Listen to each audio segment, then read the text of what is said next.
is a huge honor today to be podcast interviewing Chris Scappatura, also known as Scrappy, with Contagious Enthusiasm. You can find him on chrisscappatura.com, which is ChrisScappatura.com, or freedomfounders.com. Chris is president of Contagious Enthusiasm Incorporated, a company passionate about promoting positive, lasting personal and office development through hilarious yet thought-provoking seminars and coaching.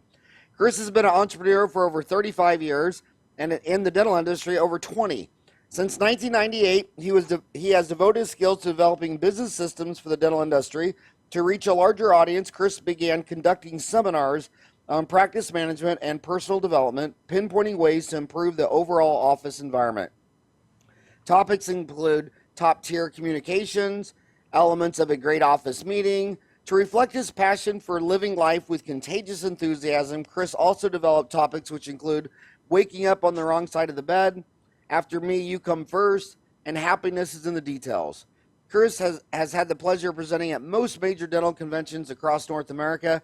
Most recently, Chris joined Dr. David Phelps at Freedom Founders to help dentists break the chains and create freedom in their life.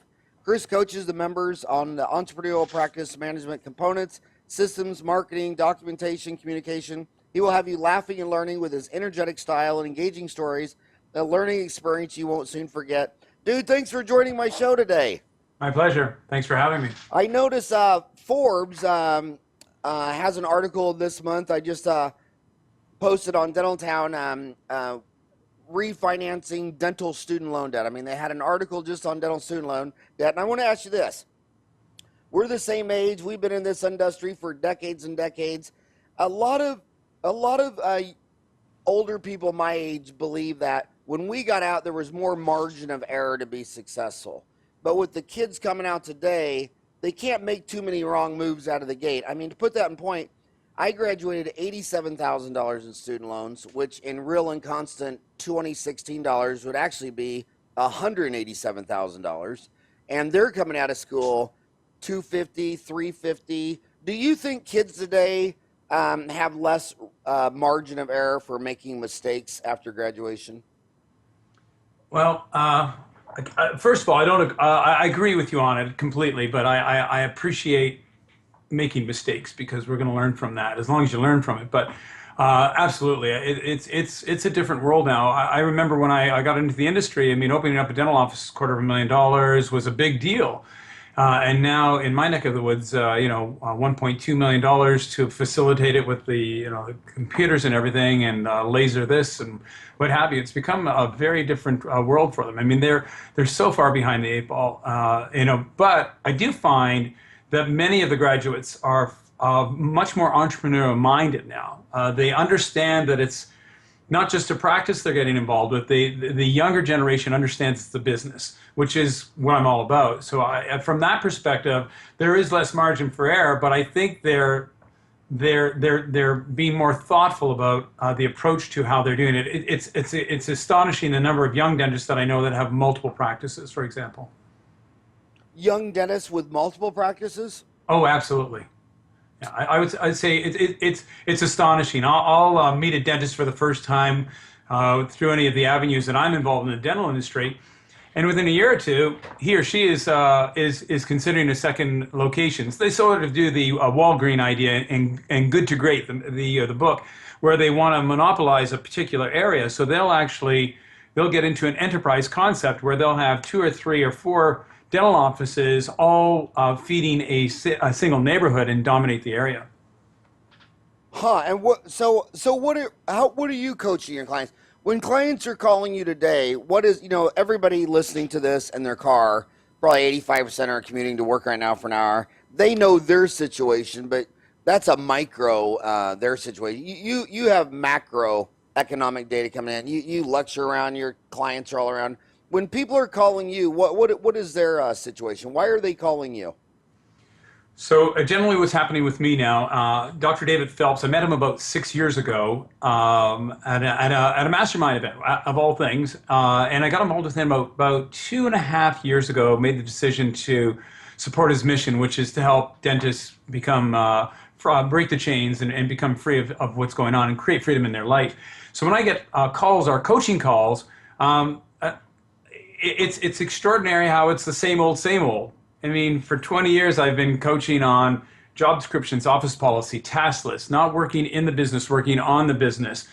So it still remains all the fundamentals of what we know. How do we create the correct systems? Some of the newer things I would say we're dealing with now is more about the digital environment. So should I be chartless? What's the advantages, disadvantages of going into a chartless environment? And then the new one that I'm loving the most, I would have to say, is teaching dentists to how to delegate. How do you actually stop doing everything? So if your listeners haven't read the book, a great book to read is E-Myth Revisited, and it talks about how you're a technician, but all of a sudden you have to do all these other things. So I would say that would be one of the top ones, is teaching them how to delegate. Either get an office manager or a virtual assistant or an actual personal assistant. So those would be some of the top level topics that we're on. How many podcasts has he posted on Dental Town? Yeah, he is. David Phelps has posted 66 of these types of podcasts we're doing. So on the Dental Town app, which has 50,000 dentists download that, it's got a podcast section. And so if you're commuting to work right now and you're listening to mine on that Dental Town app, check out David Phelps. I mean, he has 66 podcasts. But I'm afraid what you said about the E-Myth might have flown over some of these kids' heads. I know that was a big book back in the day, the E-Myth, and the E-Myth was basically answered a huge question. What the question was, it came about during the McDonald's franchise. Mom and Dad lived in a small town in the Midwest, and they'd had this hamburger chain for 30 years, and McDonald's comes in and sets up right next to it, and Mom and Dad are out of business in 30 days. Everybody's like, what?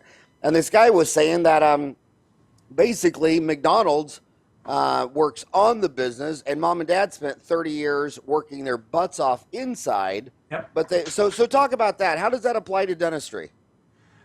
Very much so. So with a dentist, so you go back to high school with them, and then they're all excited about they've got accepted to dental school, and they go in and primarily they are going to become a dentist, which I fear many of the older dentists still define themselves as that, and that's another whole topic we can get into. But going into the whole concept of this, so all of a sudden you appear with your diploma in hand, and either you go out for a while and you're a technician, because what have you become? Well, most likely an associate. So you're hired for your hands and your capacity to be a workhorse and get stuff done. Then all of a sudden, one night you're sitting at home and you kind of say to yourself, I'm tired of working for this person. I want to go out and do it myself. And this is where E-Myth hits you right over the head, because then you've made the decision to get away from the man and create your own environment. Well, you have to know about everything with regards to managing your business, marketing, hiring, onboarding people, and there's just so much involved in it. And so many dentists fail because they just say, oh no, I'm not going to worry about it, put the blinders on. And what do? They go and they start to perform dentistry. Oh, we need to make more money. I'll just work more hours. No, maybe you should do some marketing. Maybe you should hire the correct staff, create a better environment, get the culture to the point that there's an experience for the patient. But they don't do that. They just go back and get more CE points. Not that there's anything wrong with that, but they're constantly trying to master the craft and be in the business instead of working on the business. And I also, it's deep down in my heart, I think the reason they love to go away to CE to learn magic bullets that'll fix their practice, like sleep apnea and lasers and CAD/CAM and full mouth rehabilitation in a practice where 96% of their crowns are done one tooth at a time, is because they don't have their house in order. And their house is a form of stress. So they think the solution is, well, if I get my FAGD or my MAGD or learn how to place implants or buy a $100,000 laser or go learn full mouth reconstruction, even though I'm going back to Parsons, Kansas, and I haven't seen a full mouth reconstruction in my entire career. So then the question is, two questions. How do the young kids learn about all this so that when they own their office, they can work on the business, not in the business? And secondly, what if you've been practicing for 10, 20 years and you've been chasing all the shiny magic bullets and you're in over your head? How do you turn this ship around? How do you start working on the business specifically? What tools? What would you do? Well, one of the tools. Was that enough questions? See, Yeah. I'm so horrible at interviewing people.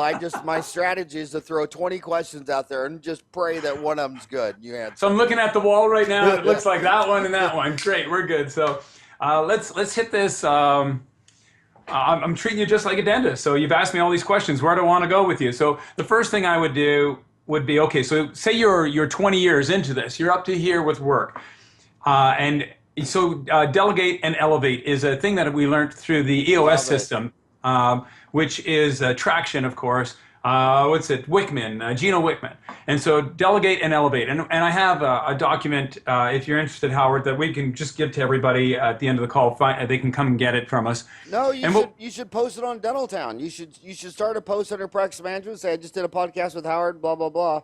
I mean, there's 215,000 registered dentists on Dental Town, and 50,000 of them on the smartphone app. So start a thread. okay, my pleasure. And you should have David Phelps post on that thread too.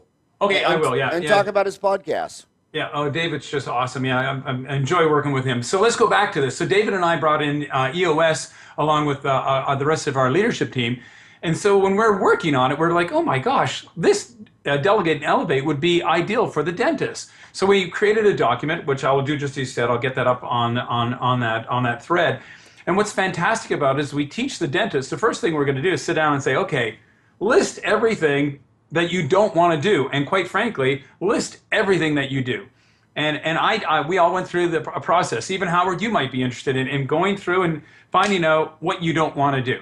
And then you find the people who can do that. So for example, I mean, this is a silly example, that there was a dentist who was on a call with us a couple of weeks back, and he says, I really like to have all my dry cleaning, and it's just a chore for me to go out and get it.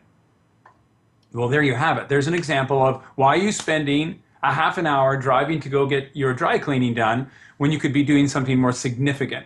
And so the other rule, and I've learned this from years of going to masterminds, is if anything is less than $100 or $200 an hour for you to hire somebody to do, then don't do it. And so this is where that poverty mindset comes in. And unfortunately, for the young generation that comes in, they're looking at their bank account and going, oh my gosh, I've got $400,000 or $600,000 in debt. I'm going to do everything so it doesn't cost me any money. It does cost you money to do many of the things that you could delegate out and elevate people to do. So that would be the first thing that I would do out of all the questions you asked me. It's the same thing. Like people would ask me why I didn't own a lawnmower or a weed eater or do my yard, and I said because if I went in Saturday morning and did one toothache, a root canal, billet and crown was $2,500, and my yard crew is $500 a month. So it's it didn't make sense. What you said with your EOS crew? What does EOS stand for? Entrepreneurial Operating System, and it's all in the book called Traction. And we had an expert in last November to help us. And actually, that expert is now helping some of the dentists in the Freedom Founder grouping to create this. So EOS it's basically a different way to manage your business, which is so fantastic, because if the dentist could realize that what they're doing is a business and grasp this, what we did was we created a leadership team. And so it's based on accountability chart. So you have David is our visionary. He's the person who comes with all the ideas, just constantly full of ideas. And then we've got Robert, who is our implementer. He's the one who makes sure the things that we want to get done, David loves and is interested in having have happen. Robert is the one who makes that hit the ground. And then there's a group of us, Teresa, Lindsay, and myself, who are in leadership seats for everything from marketing to client development and retention. And so we have a meeting once a week for 90 minutes solid, where we go through all the issues for the week and create to-dos. And then in a 90-day sphere, we have rocks, things that we need to accomplish as a company and individuals within the company to get done. So the structure is so sound. It's taken the companies from November, when we had our first call, our first meeting with Frank, to now where we're rocketing along. The success and the growth is substantial. I actually have taken EOS into two of my other companies, and even a quartet that I sing with. We're using it there, so it's everywhere. So EOS, say it again. EOS is what? Entrepreneurial Operating System. Entrepreneurial Operating System, and Yeah. and that book was written by Traction. Yeah, this is it here. I actually put it up on the screen so that you're, if anybody watching. Traction by Gino Wickman. Yeah, Traction by Gino Gino Wickman. And who's Gino Wickman? Is that that's the author. but is that is it focused on entrepreneurialism in general or Yes. dentistry? Yes, yes. No, entrepreneurial in general, and that's what's fantastic about it. Now, Do you know Frank Curtin. Gino? No, Frank Curtin has been the gentleman who has implemented it for us here at Freedom Founders, and he's also doing it for other dentists. Like I think he's got about a half a dozen dentists who he's currently working with, and taking the dental spin and putting it onto it. Okay, you got two websites. You got freedomfounders.com and you got your name, Chris Scappatura. Chris Scappatura, Chris Chris, then Scappatura, Scappatura. Is that Italian? Scappatura, as Italian as you can get. So Southern tip. so what would my homies find on these two different websites? Would you recommend them to go to Contagious Enthusiasm, Chris Scappatura, and get an awesome recipe on lasagna, or would you recommend them they go to freedomfounders.com? Well, I gotta tell you, got a great deal at the Chris Scappatura. Actually, no. Freedom Founders is going to be one of the great spots where you're going to find a lot of information. ChrisScappatura.com is the site where as I said, I still do a lot of speaking in the industry and in the corporate world, and so it's become sort of my corporate gig and dental gig. But where they're going to find the tools that we want, that's actually, believe it or not, I'm going to throw another website at you, and it's freedomfrompractice.com, freedomfrompractice.com, and that's been designed to have all the tools available there. So I've covered a lot of freedomfrompractice.com. Yep. Yeah, and the listeners can go there, and the tools will be there, but I will take you up on the offer and create a thread also on your site, but freedomfrompractice.com. And what would they find there? That Delegate and Elevate, they're going to get the information on that. And if we get a chance, I'll drill down a little bit more about business assessment. So once they decide that they're going to start working on the business and they can delegate things across, well, they've got to figure out where the weaknesses are, right? So we get into strengths, weaknesses, opportunities, and threats. So that's another acronym that's used in the business world. And so they'll get that document that they can actually review and try to figure out, how do I get this ship in the right direction? So the 20-year-old, the veteran of 20 years, he's got to do the delegate. And then the new person, well, before they get started, they're delegating. So this is awesome for them. So then they can both focus on the business. And they've got to figure out where things are weak. And they've got to rate it. Hey, how good is your marketing? How good are your systems? How good is your practice management? Are you like, one of the crazy things that drives me nuts are dentists who are still completely paper.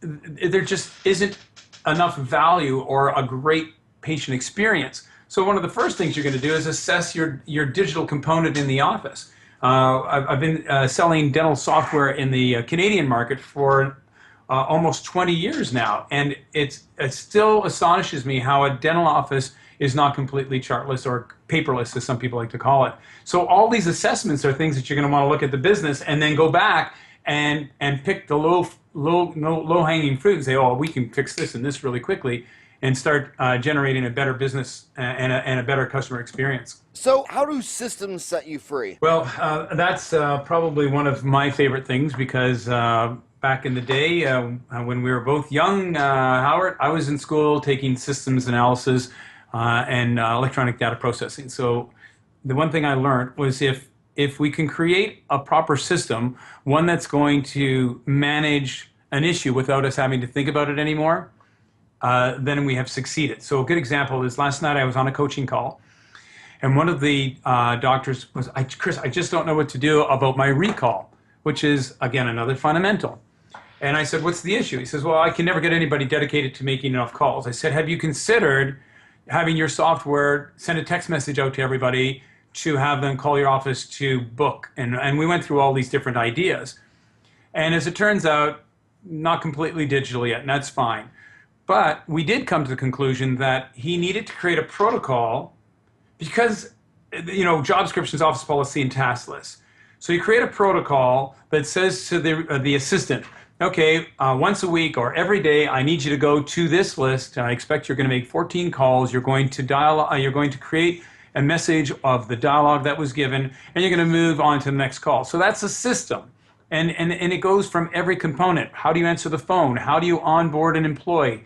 So each of these small systems creates a better experience for, again, for the dentist and for staff and ultimately for patients. I think the best thing about life is the people living on it, and the worst thing about life is the people on it. You always hear that you're a summation of the 5 people you spend the most time with. I think most 50, 60, 70-year-old dentists would say the hardest thing they ever learned was managing a staff, hiring a staff, leading staff. These kids come out of school, and all they've been told every time they get an A on chemistry and you're so smart, and they come out at 24 years old, and they know they're smart, but they don't know nothing about people, managing people, picking people. What kind of people tips could you give them that apply to HR, hiring staff? Just that's the hardest thing of the whole game of life. It really is. So let me think about that. I've got a lot of thoughts that are flying around. How to share? Well, I first and foremost, building a relationship with the people that you're going to have to spend 30 or 40 hours a week is essential. I find, and this is older industry. We're talking 20 years ago. When I came in, the dentists never talked to the staff. Well, not never, but very seldom, and they didn't know what they were up to, and it was just convoluted. And then I just ran into this one dentist who would give his patients the greatest experience, and it changed my mind right away on dentists in general. And I realized that he was creating relationships. He was taking the time to get to know the people that he was hiring. He was taking the time to, it wasn't, and he never talked about having to give raises. He never talked about having to satisfy them financially, because they were so pleased with the environment and the opportunity to work with him through this relationship that he built. That would be my first and foremost thing. I would say, understand that these people that you are hiring, it's a two-way street. They are grateful for the opportunity to be employed. You should be grateful that they've accepted the opportunity to be employed. So don't get on your pedestal about being very well educated and you're bringing in somebody who doesn't have quite the education you do. And some people will do that. So that would be the first thing. So, come down to that level, get to know them. Take the time to know who's working for you. There's always that taboo about, you can't ask them how old they are. You're going to find that out through an interesting series of questions. We can't ask how many children they have. Well, you'll find that out through an interesting, ask them to bring a photo to put up on the wall. So it's about, for me, it's all about building relationships. Does it fail? Of course, relationships fail. But that being said, if we look at it from the perspective of a relationship with each of our patients and each of our employees, it has a different feel than, hey, I'm just going to hire some people to work for me and I'm just going to bring in some patients and drill and fill. And so I think that would be, if there was one component, it would have to be that. Relationship building is the key. A lot of people talk about they're talking about making an awesome new patient experience. Well, the only way you can create a new patient experience is to have an awesome staff experience. I mean, the customer is not always right. You put your staff first and you treat them right, they'll treat your customer right. And I have fired a lot of customers over the years, and one of them was my best friend. And Good for you. I mean, I love him, but he is one obnoxious, rude guy.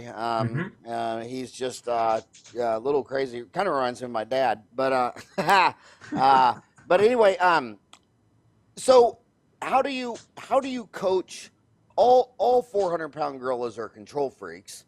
So how do you coach a control freak doctor, lawyer, dentist, 400-pound gorilla to delegate to staff and assistants and office managers when in their walnut brain they're like, dude, you didn't get 100% in calculus and physics and chemistry. How could you do this? Yes. So first thing, I probably wouldn't take him on as a client.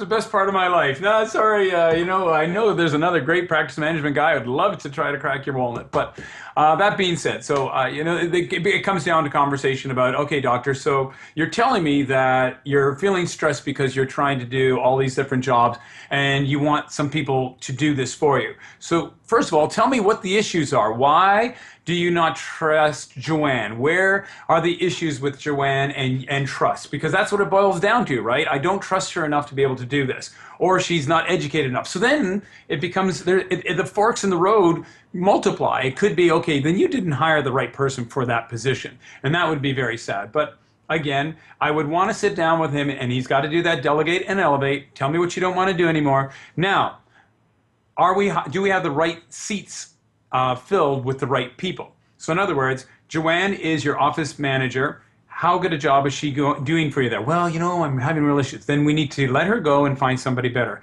Well, no, there's nobody else who can do it, and I need a warm body doing something in the practice. And so I fought with these guys in the past. I know what you're talking. I know exactly who you're talking about, Howard. So then in the end, it becomes a matter of that gorilla has to say to me, at some point he's got to crack and say, okay, I'll let Joanne do this. And then I put it in writing.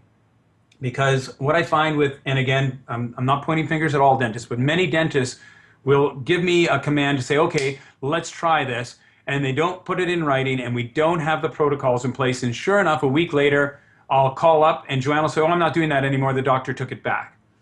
Well, I find when we commit to things in writing, especially with the dental industry and dentists in particular, they're more reluctant to write it out. But when it is given in written format, it's something that the staff and whoever's managing with the staff can say, well, look, doctor, we had made the discussion. You had given us a commitment for 30 days to see if we can make this happen. We're going to continue with this. Now, it might blow up, but it's some of the only ways that we can tie the gorilla down is by having them commit to that. And the other thing about it is the flavor of the week. I don't know if you've ever heard that. I'm sure you have, where dentists will go on a podcast like that. They'll hear us talking and they'll say, this guy said, and we're going to try this week. And then the staff are all already in another trench trying to make things work. So that's the other thing that I insist on the gorilla not doing. Don't stop going out there and trying to change things. Give change a chance. I always say to the audience, how long does it take to make a habit? Everybody goes, 21, 30 days. I said, yes, but it takes a lifetime to maintain it.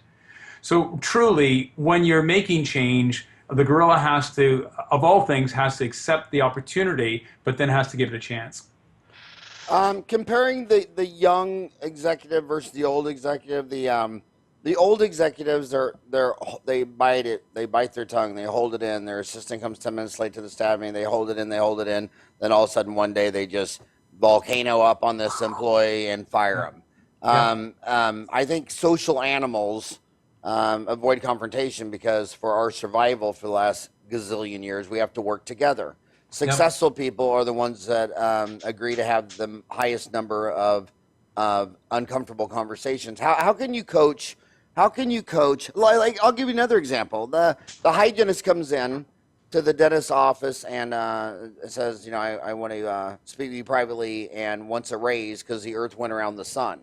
And then the dentist turns around, gives it to her, then logs on Dental Town and just vomits all over a thread and all this stuff. How do you coach executives to not only delegate more, but to have more uncomfortable conversations in a hardwired social animal that wants to avoid all confrontation so we can hunt together and live together and eat together?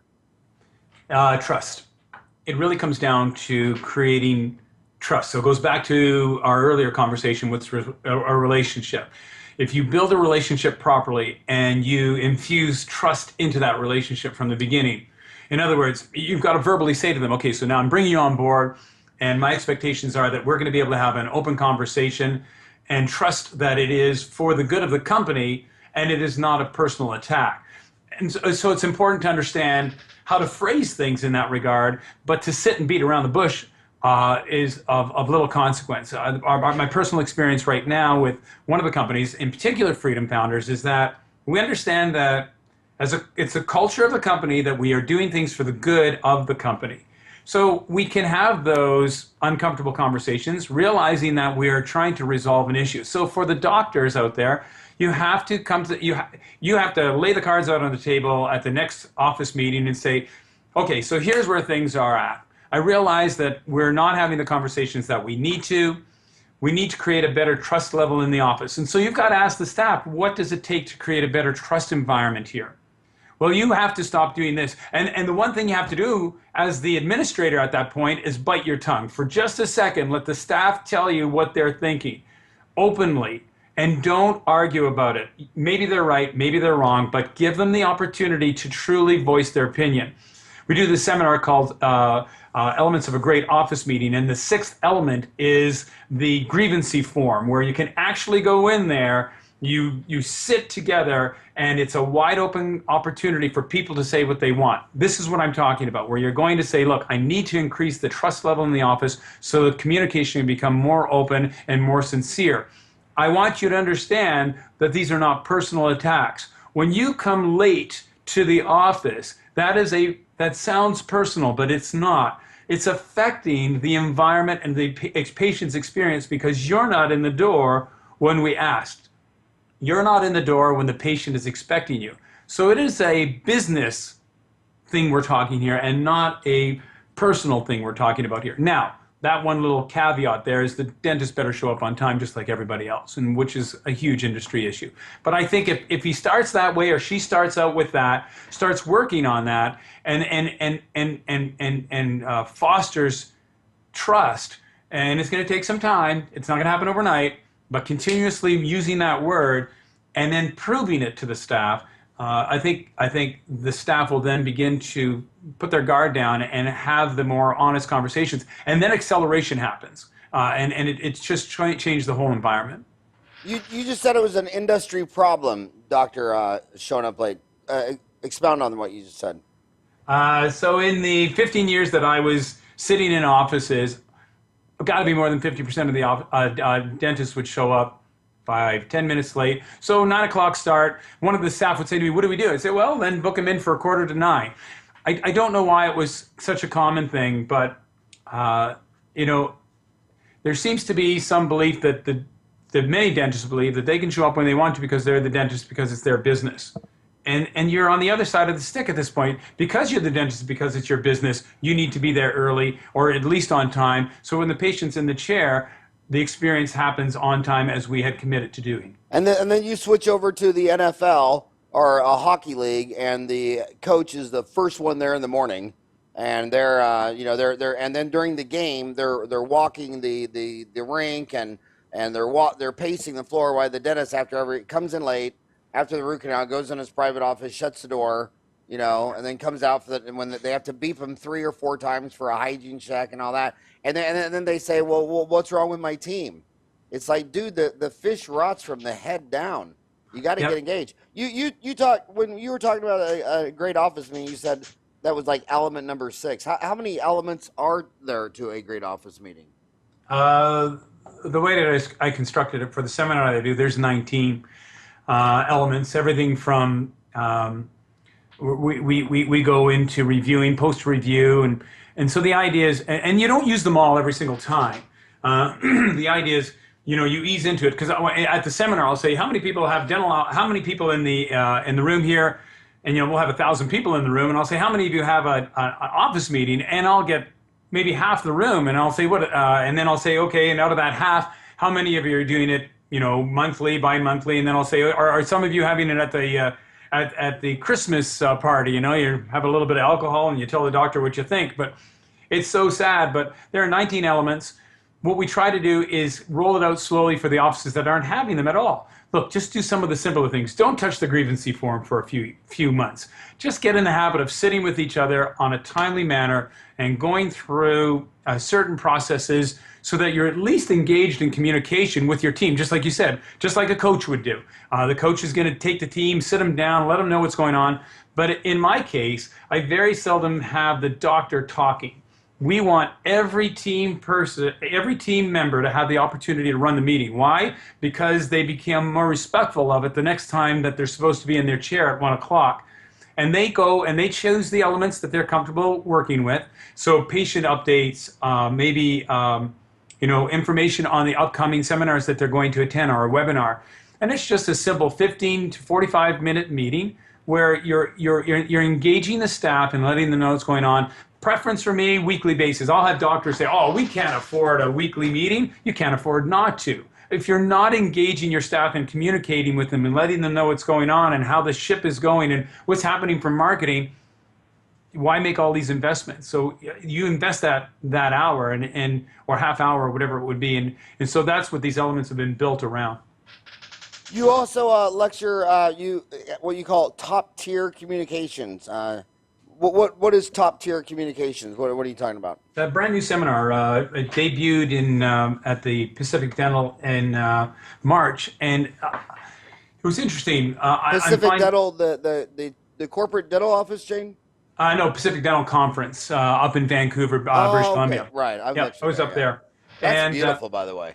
Oh, it's fantastic. That's got to be one of the most beautiful cities in North America. Yeah, I love going there. And then the best part about that conference is they have this 3-story high glass area that's overlooking all the coastal mountains. And you have your lunch, then dinner there. And it's just a fabulous setup. If you ever get a chance to speak up there, it's fantastic. And it's the shortest distance to Hong Kong, so it's a big shipping port, which also means there's you really kind of feel like you're in Hong Kong in many parts of it. It has the best Asian food in North America. Absolutely. And it's all and it's a good Asian restaurant when you go in there and you're the only gringo in the entire restaurant. I was just going to say that to you. Oh my it's God. Awesome. You got it. So you've been there, that's for sure. Oh, yeah. You go in, you got to be okay with the fact that you're the only one, and everybody kind of smiles at you, and you sit down and you ask the person next to you what to order, and you'll get the best food ever. So yeah. But nevertheless, what was the question? Top tier communications. Oh, so with top tier, I for years, Howard, one of the fun things people would say, Chris, what do you get hired to do as a coach? And I said, well, speak the obvious, because if it wasn't obvious to you before I started, it's going to be damn obvious to you once I tell you as a coach. And the number one thing I would get hired to talk about was I just can't communicate with my staff. My staff doesn't know how to communicate with my patients. My patients don't feel like they're being communicated to correctly. So when we came up with top tier communications, the idea was to roll it all the way back to the very fundamentals of communication. How do we communicate? Do we look people in the eye when we're talking to them? How are we pacing our conversation? And what are we actually doing? And I don't have it in front of me right now, but I think it was Stephen Covey that said, listen with the intent, oh, Lord, to understand, not with the intent to reply.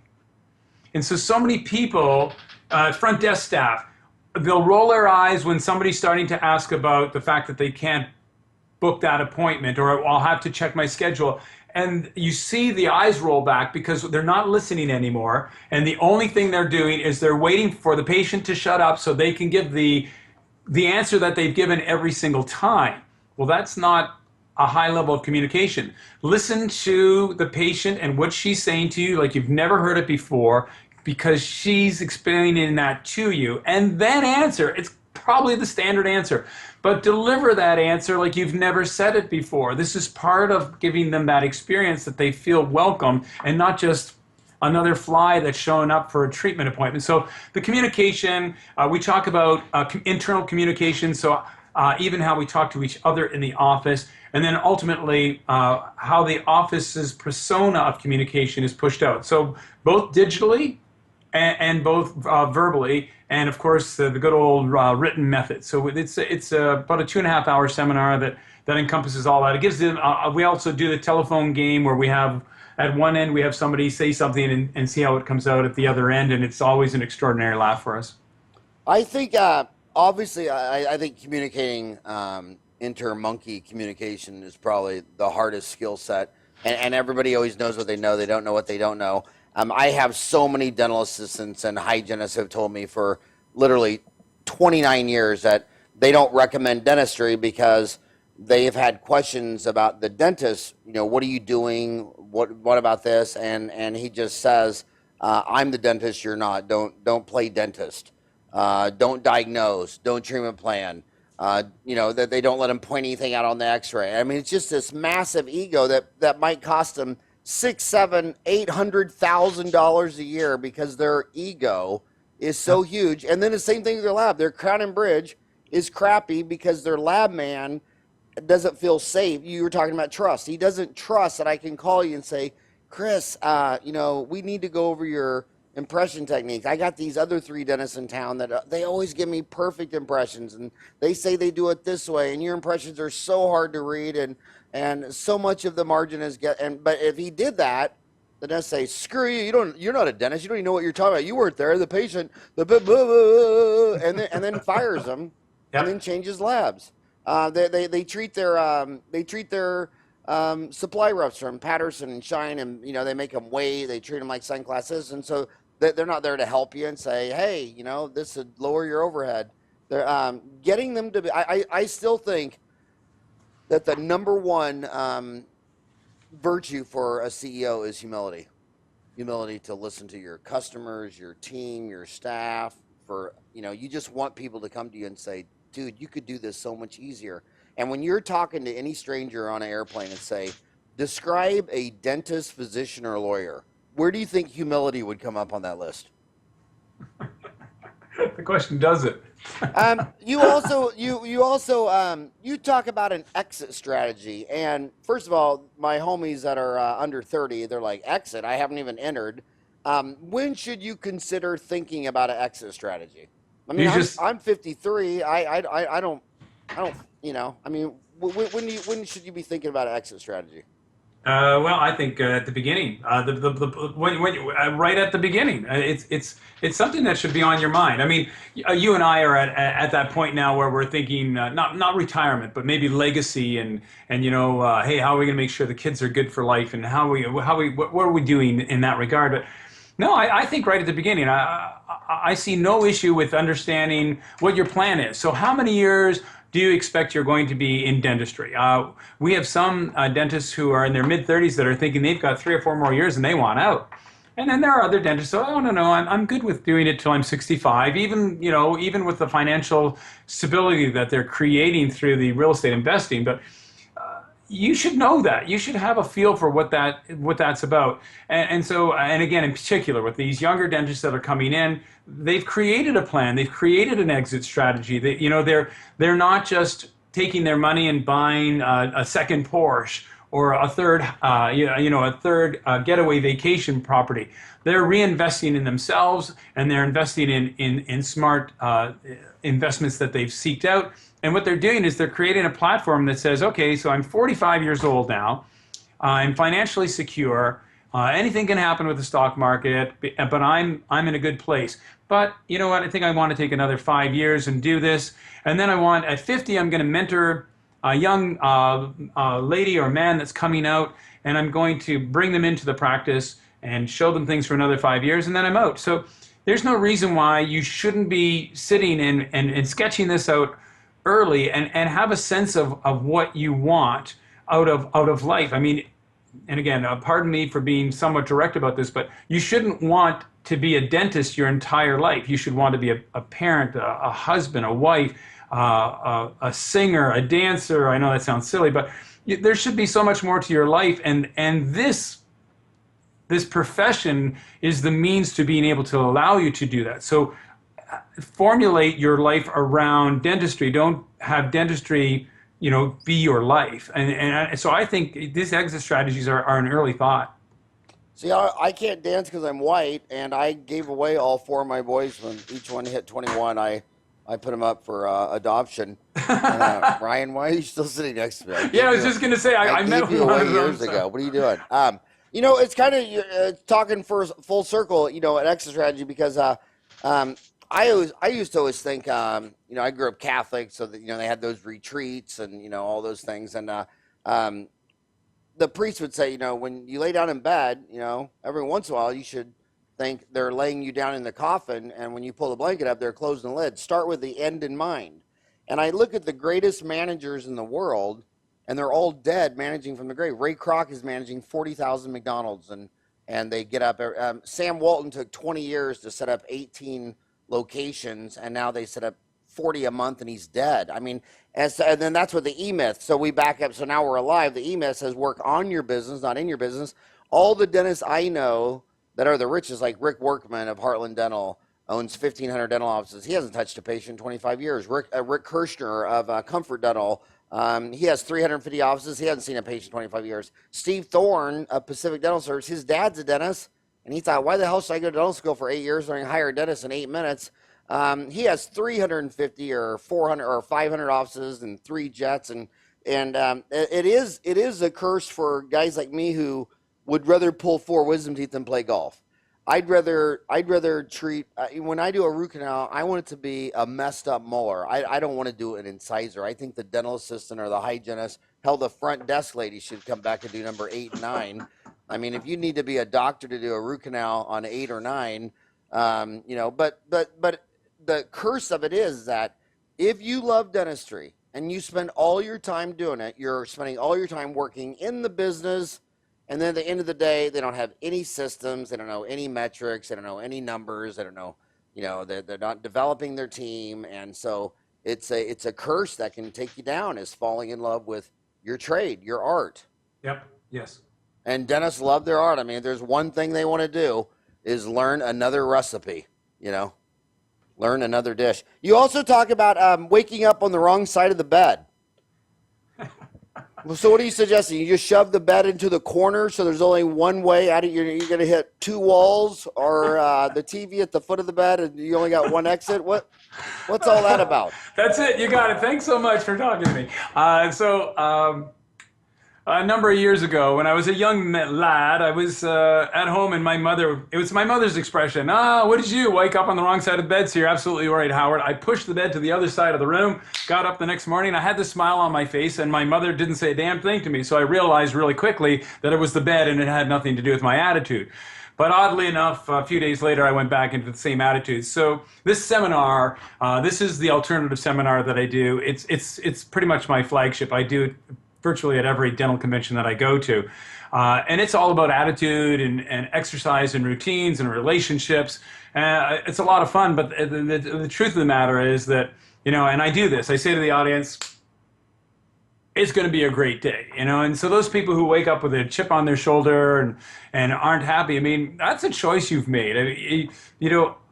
About 7 years ago, I had a life-altering experience where a real estate scam took every penny I had. I was actually negative $400,000. I was about to lose my house. The whole thing was pretty devastating. But I made a choice the next morning that's fine, let's just keep going. And so waking up on the wrong side of the bed is all about that. I found the right mentors. I found the correct coaches. I put myself, like you said, closest to the 5 people who are going to help me change my life. And so every day I wake up with the attitude. So we created a seminar, and we pass the good word along to the people that we meet at each event. Do you want to share any more details about the scam so my homies don't do it? Yes. With pleasure. But one important note: I am forever grateful that it happened. If it didn't, I wouldn't have met David. I wouldn't have met all these other coaches and incredible people in my life. There's a lot of good that came out of it. But the scam was a group out of Toronto, Canada. Oh, those Canadians. I knew it. I knew it wouldn't be any high-quality Americans from New York or New Jersey. I knew it was going to be a damn Canadian. You got it. They brought me in as a speaker for them and then slowly asked me for investments, giving me some small returns, and then one day they disappeared. I was blindsided. I had lost most of my investments. I leveraged my house a bit and actually took some of my friends' personal money and didn't declare bankruptcy, ended up paying everybody back in the end. I saw the guy a year later after he took the money, and I thanked him and told him to go away because he transformed my life because of it. But yeah, it was a Toronto thing, so everybody in the U.S. is fine. Yeah.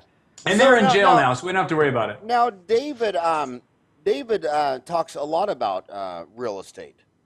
Oh, yes, very much so. Tell him about David, because that's how you met David. So is that how was your real estate scam linking you up to David? It's a long road to David from there, but simply, I November 6 years back, I went and found a new coach, and someone to help me with my speaking and business career. And David happened to have found the same guy about 6 months later. And David and I hit it off right away. We were both sort of the dental people in this large group of about 100 people being coached. And we would continuously talk about, he had this vision for helping dentists break the chains and create freedom in their life. And I would just sit there and listen to him, the visionary that he is. And the passion was extraordinary. And I had never met anybody truly with that kind of passion that David had. And about 3 years ago, we were at an event together again. And he said, Chris, I want you to come and see what I'm doing and how I'm helping these dentists. And I thought, oh, okay, I'll go have a look. And I went and was floored by his presentation and what he was offering and the changes that he was making, and got on board right away with him and said, look, why don't I help out a little bit with the practice side of things? I mean, we're definitely not a practice management company at all. We're really about real estate investing and creating freedom there. But I continue now. Even last night, I had what we call crew calls, where I bring on the members, and we talk about everything from real estate to practice management to personal items. And one of the guys on the group is now trying to lose some weight, and so we're on the call with him talking about that. So that's the trail. That's how I eventually came to meet David. David is a dentist, though.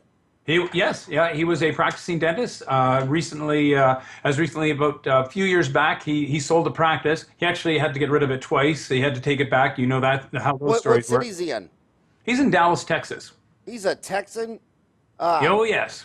One of those Yeah. obnoxious Dallas Cowboy fans. Hey, I say, tell him I'm a big fan of his show. He's put up 60 podcasts on Dentaltown. They're audio only. You can listen to them on the Dentaltown website. You can listen to them on your Dentaltown app.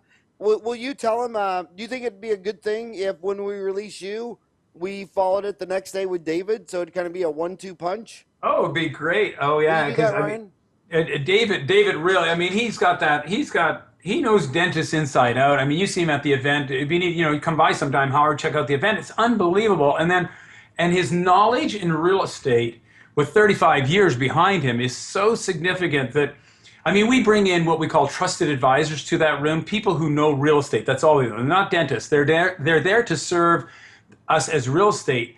And they sit there and are in awe of what David offers. So absolutely, if you do back to back, all open for him, and then he can talk about the real estate side of the Freedom Founders. It'll be fantastic. How do my homies contact you? Do you recommend they go to chrisscappatura.com, CHRISSCAPPATURA?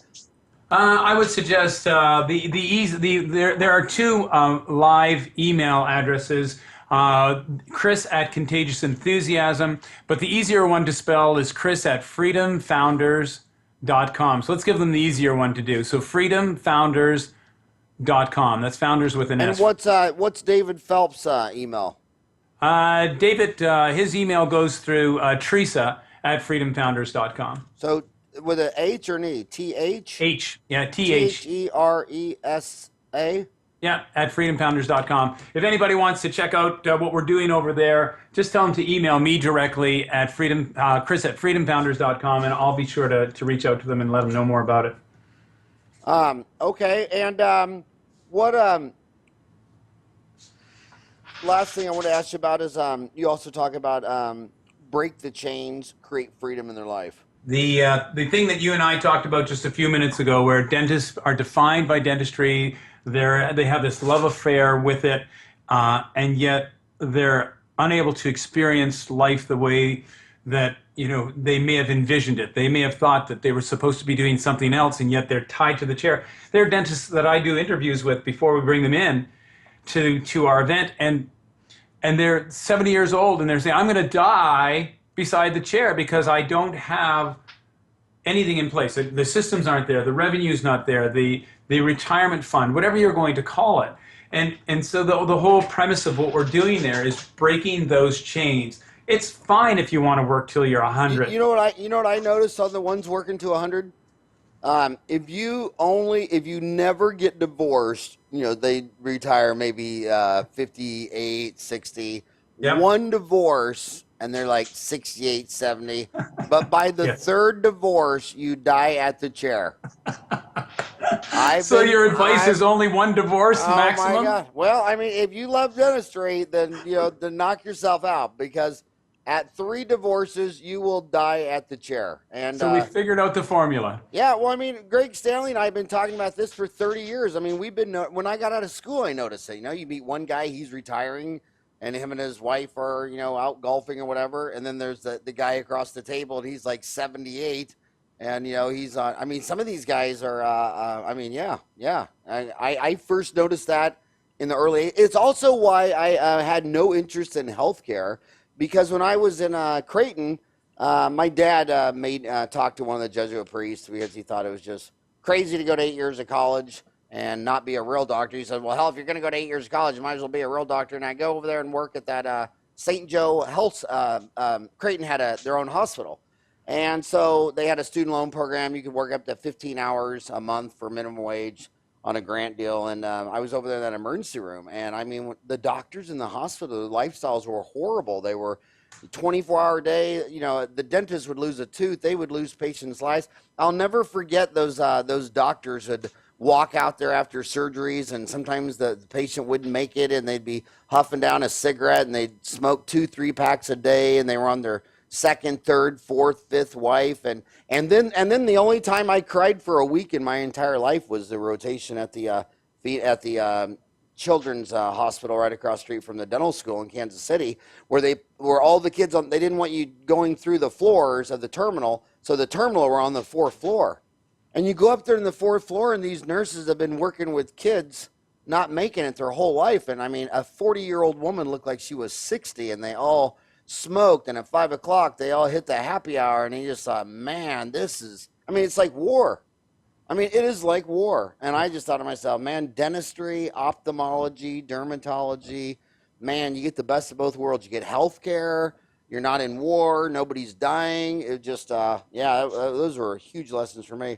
But hey, I want to thank you for all that you've done for dentistry in the last couple decades. I want to thank you for sharing an hour with me. Ryan, I do think it'd be awesome. Follow this up with the 1-2 punch. Have David come in. Tell David I love his show. I love his podcast. It's the and I think podcast. This show has completely gone viral, and I think it's about the U.S. election. What most of them are telling me is that the election is 6 months away, and it's all over the TV, the radio. They're already sick of it. I mean, the election is America's biggest sport. The second would be NFL. Yeah, we have it up here. We hear about it in Canada up here. So you got a hot young JFK French. His dad used to be the prime minister. I'm sorry. Yeah, Trudeau. Yes, Trudeau. Yes. My daughter is in love with him. She's 25 years old, and she would follow him across the Andes. She's just crazy. Yeah, if you Google him, you'll see some pretty good shots of him. He's definitely Sears Roebuck material for the catalog. He's got quite the look going on there. And is he still apologizing for someone he bumped into? I mean, he bumped into someone on the floor, and he's apologized 10 times. In America, you could knife someone and not have to apologize. It was pretty extraordinary. Actually, they figured out that it was all planned. That particular party called the NDP, they actually orchestrated the whole thing. It was determined in the end that it was all on purpose. But great kid. I'm not a particular fan of the party, but there we are showing my colors now. But in Canada, very little happens up here anyway. So I also want to tell my homies, it's hard to get good stats, and I love statistics. And statistics is an art, just like diagnosing and treatment planning dentistry. I mean, if you hang your hood on one stat or one figure, you can be so misled. But you know what's interesting about Canada is California is 10% of America. And whenever you're looking at dental stats, California and Canada are about identical twins. They are about the same population, about the same number of dentists, about the same everything. So if you're ever wondering what Canada's doing and you see Canadian or California stats, it really does apply. And if you're in California and wondering how you guys look, looking at Canadian Dental Association data is really, really good.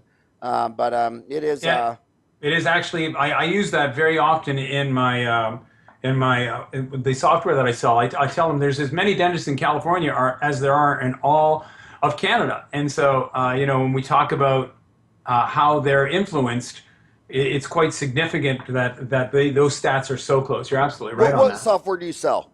It's a program called Tracker. It's a Canadian only, and but we sell up against Dentrix, EagleSoft, and any of the other ones So from down there. Dentrix is big in Canada, isn't it? Because Henry Schein is actually Henry Schein and Patterson are in Canada, aren't They're they? both up here. Yep. So they brought Henry Schein. So we have Dentrix up here. EagleSoft was up for a while but left.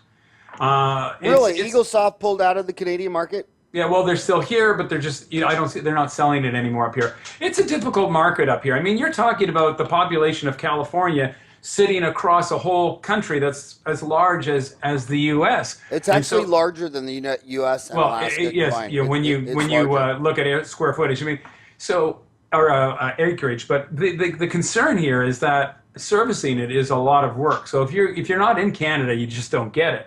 It's been that was one of my tickets into the whole industry. I was selling the software, and then that's how I ended up meeting somebody from Yankee Dental, and they ended up having me speak at their event, and then it just became wildfire, and I started speaking everywhere. But that's so how my last question to you is: don't you think Canadians dentists are very hypocritical, professing their love for dentistry while watching people get their teeth knocked out in a hockey rink all day long? How could your favorite sport be hockey and you be a dentist? Aren't those mutually exclusive morals and goals? No. That's the marketing idea. They say, if you want to wear this to protect your teeth, that's fine. But we always have a great implant program here. All right. Well, hey, thank you very much for spending time with me. Thanks for hooking me up with David. Tell him I'm a big fan of his show, and I'd like him to come on my show and tell him everything he's doing, and hopefully I can lose a bunch of my fans over to his show. Oh, I appreciate it. Thanks so much. All right, buddy. Thanks, Ryan. Okay, take care.